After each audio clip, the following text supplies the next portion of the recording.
You're watching CBS 42 College Football Saturday Postgame, presented by Pepsi.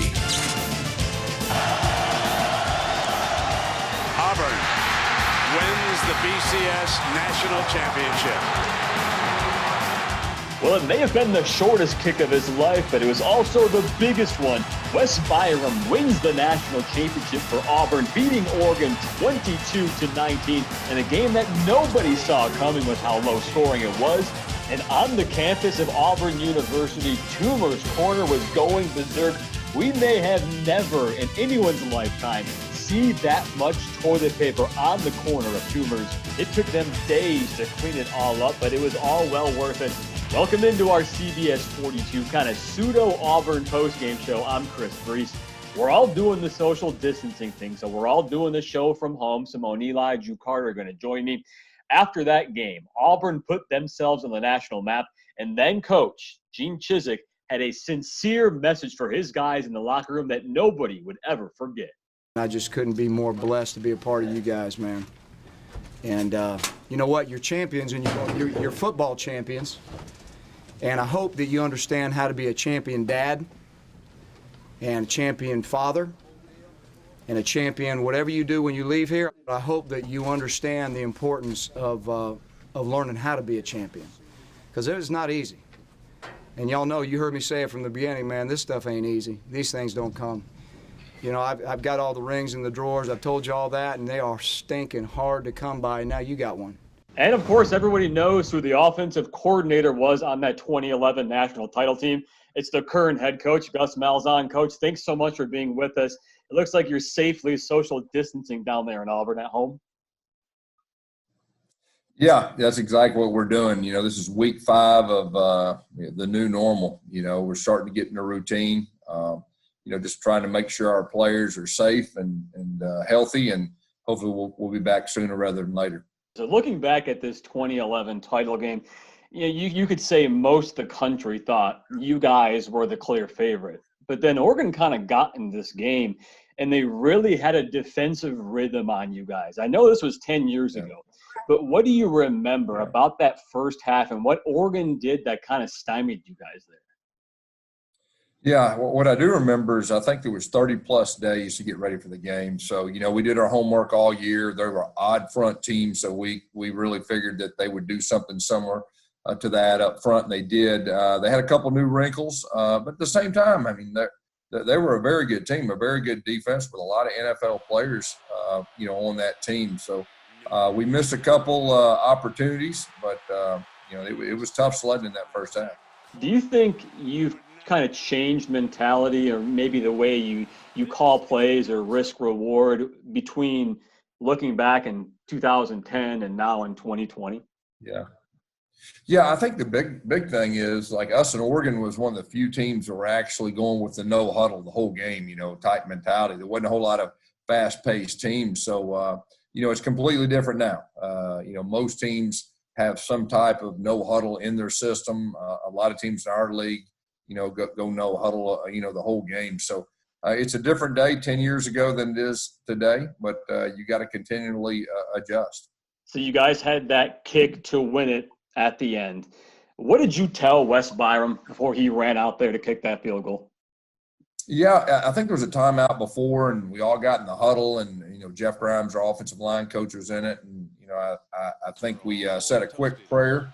And we really didn't say much to him. He was a veteran guy. He'd made a lot of big kicks in his career up that point. He knew how big it was. We didn't need to say anything else to him, and just went out there and he drilled it straight through. And when it went through the upright, that was about as good a feeling as you could get as a coach. And, Coach, before we let you get back to it here and get back to work, anything you want to say to the fans who are watching this now, who are desperate to get back to football? We can relive the glory days all we want and watch past games. Anything you want to say to the Auburn fans? Yeah, I think right now it's just, we really just need to have a positive mindset. And, I'd really encourage everybody just to kind of evaluate themselves and look at themselves. And hopefully we can grow as people and be better, when we get back to normal. I know for me it's been a time of reflection. And so I think that's the big thing. Just really try to be positive and try to grow in this time.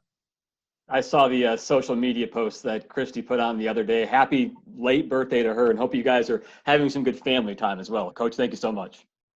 Hey, thank you. 2:09 to go. Inside Hyatt, handoff to Dyer, spun around at the 45, and he's still on his feet.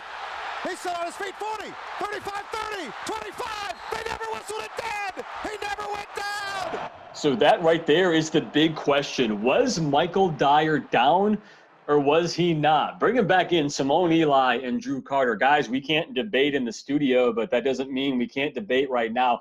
I've got a very frank opinion on this. And Simone, I know you always have an opinion, so I'll let you go first. Okay, this is not a debate. First of all, there was no whistle. No whistle, play's not over. That's day one. I never played football, but that's what they teach them. You play until the echo of the whistle even. And there was no whistle. They kept going. I want to give a quick shout out to two different parties here. Number one, the officials for not blowing it dead, because I'll be honest, I would have blown it dead. Yeah. I thought the play was over in real time. I would have blown that whistle and said we're done, just like all the Oregon players thought was happening. And then shout out to the Auburn sideline from across the field saying go, go, go, and Dyer sees it, and then he runs. I mean, both those parties deserve a lot of credit there. And he said afterwards that he thought he was down. He assumed he was down. And the only reason, Drew, like you just said, was that he looked at his sideline to the right, and they said, go, go, go. So he kept on going. And look, we're not here to be biased. No one's an Auburn fan. No one's an Alabama fan. No one wants to root against either of these teams. I'm sorry, people. Michael Dyer's knee was not down. And you heard the broadcasters say, Drew, as soon as it happened, his knee's not down. That's a good call. Now, when you're watching it in real time, you're probably saying, oh, yeah, his knee was probably down. That play's dead. But that is the beauty of replay, because that is a perfect example of you go back, you look at it, you get it right, and it was the right call. Still ahead on college football Saturday. He'll call to the place. He'll hold it. A Birmingham native who held the kick that sent Auburn into college football history. We talk with Neil Caudle coming up. Auburn wins!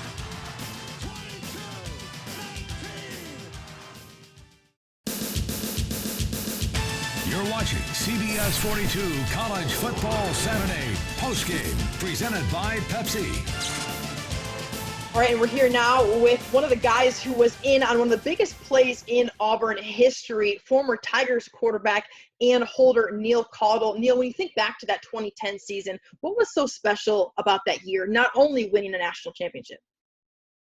You know, we just had an incredible chemistry on our team. We had a lot of seniors that year that had been through a lot of highs and a lot of really lows. We had a bad season a couple of years before that.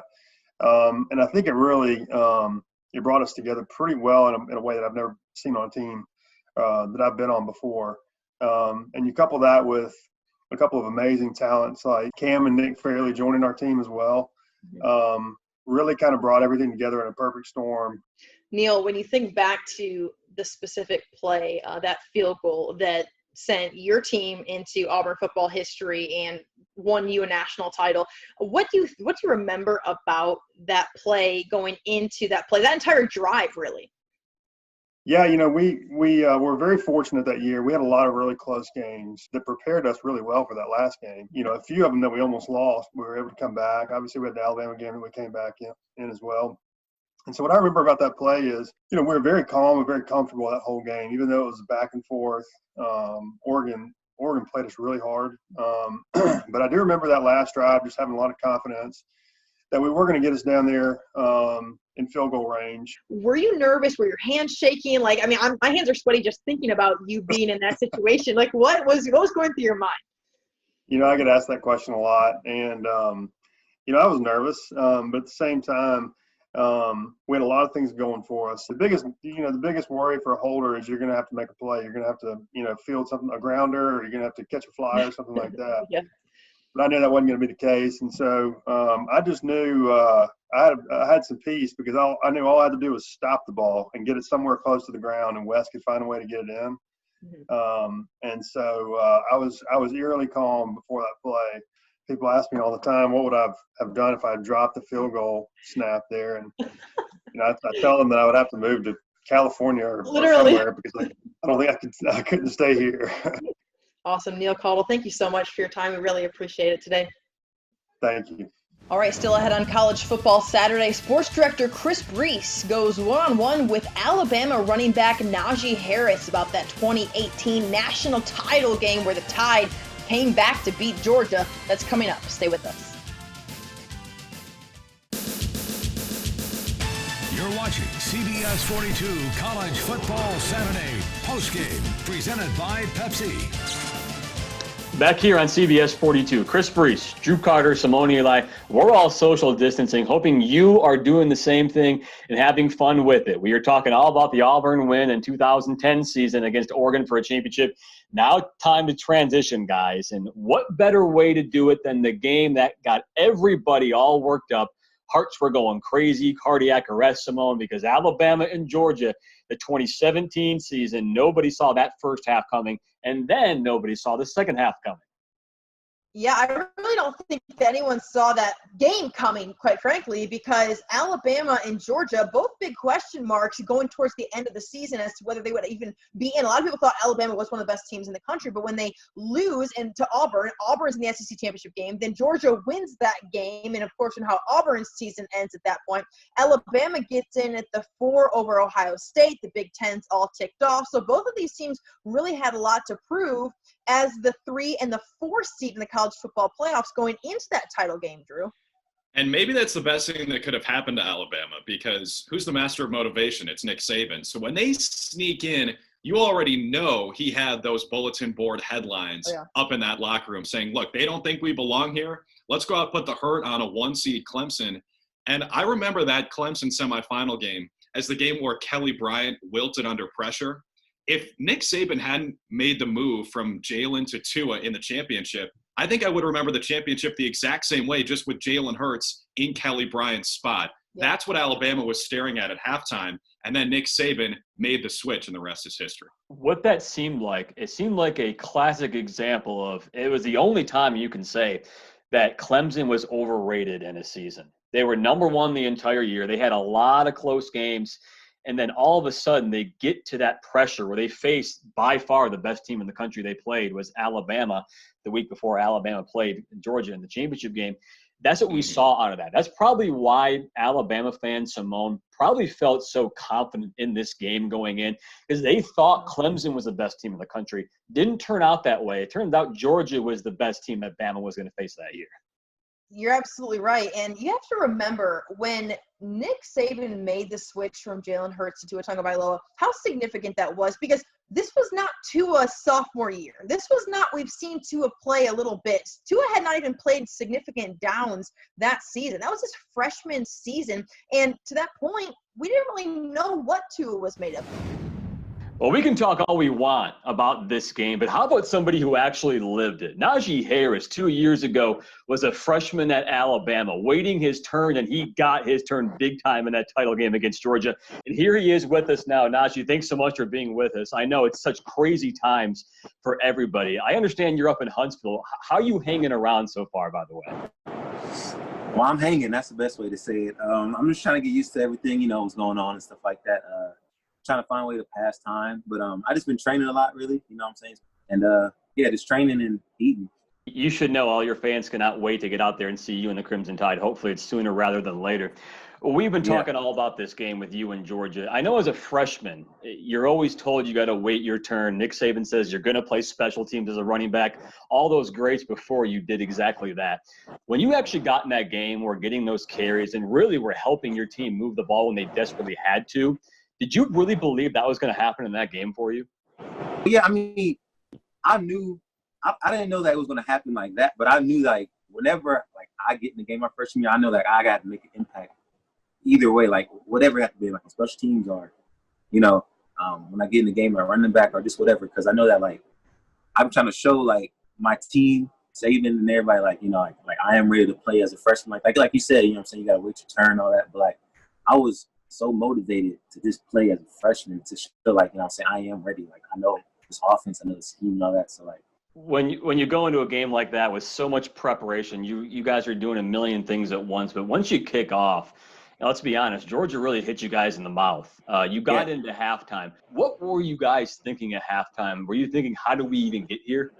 we practice in so many situations of of any situation really in practice, so like being down, something like that. We all just got to keep our composure, and we got to come together as a team. Let's not break up, something like that. Let's not fall apart. I think we lost to Auburn that year, so yeah, he was all like, man, I know y'all don't want to go out like Auburn and walk off the field like Auburn, and then I guess that really hit everybody. And then we get into halftime. Jalen Hurts is your guy the entire year. You guys love him. Of course, you love Tua. You knew and you guys were confident Tua was going to go in just fine. And then right when that happened, you guys flipped a switch and basically moved the ball almost at will on almost every drive. Was there any moment or anything about that second half really early where you knew things had changed from the first half? I came in there, man. I was like, all right, this like a lot of things changed because I looked to my left. I think it was Judy. I looked down. I saw Wood, Alex Leatherwood. I saw obviously Tua, and I forgot. I don't know if it was. I just saw a lot of freshmen out there. So I'm like, man, like this is about to be scary right now because they watch film and everybody but us. We get into overtime. You guys somehow find a way to get into overtime, and then Georgia gets the field goal, and so you guys go. You're on the 25-yard line. Tua gets sacked. It's the infamous sack that everybody knows about because it's set up 2nd and 26. 26, yeah. What is everybody thinking when it's 2nd and 26? I mean, I know you got to be optimistic, but you had to have felt demoralized, right? When that happened, man, I was like, man, boy. I was like, dang, I don't know what to expect after this. And then, I mean, yeah, when that play happened, and that was it. We wasn't like, oh, man, this is it, though. You know what I'm saying? We was like, all right, let's just worry about the next down. Because we always taught, like, always worry about, like, the next play. Don't worry about what happened. Well, the next play was 2nd and 26. I know those sidelines are very crowded. It's hard to see a lot of times. Did you actually get to see the touchdown live? I mean, with so many people on the sidelines, what was that? He was so wide open. I mean, he didn't even catch the ball yet. We was already celebrating. Because the difference, I don't know, I think it was a blown coverage or something. But he was so wide open. When he threw the ball in the air, we were like, oh, man, that's a touchdown. Well, Najee, before we go to commercial break here, thank you for reliving that moment with us. What an incredible experience. Is there anything you want to say to the fans who are watching this right now, who can't wait for football to get back and who really want to watch the Crimson Tide? Yeah, man. So, what's going on? Well, I just hope everybody's being safe, you know what I'm saying, and staying indoors. And hopefully when this thing dies down, we start back up. You see in everybody's eyes, like, just the hunger and stuff like that. And I just want to say, like, as a team-wise, we're ready, type stuff. Like, we want to get back at it because, a lot of people on a lot of teammates reaching out to me saying, like, I can't wait just to get back to it. Well, he is Alabama's senior running back, Najee Harris. Had a breakout junior year and even poised for more of a breakout in his senior season. Najee, thank you, and we'll be right back here on CBS 42.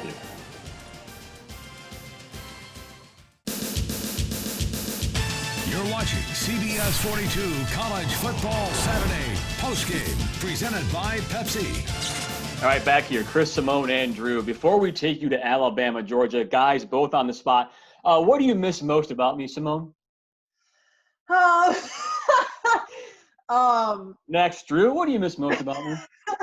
Your mustache is what I miss most about you, Chris. You're growing that beautiful stash, and now it's gone. I shaved it today. Simone, you can redeem yourself. Go on. Your personality, the daily humor, My just God. us laughing together What is every this, The day. Bachelor? Come up with a more generic answer, I dare you. She wants a day off. Personality. She wants a day off. Maybe she'll get it. But we are going to take you to Alabama and Georgia, the 2018 CFP Championship in Atlanta, Georgia. We'll see you again at halftime.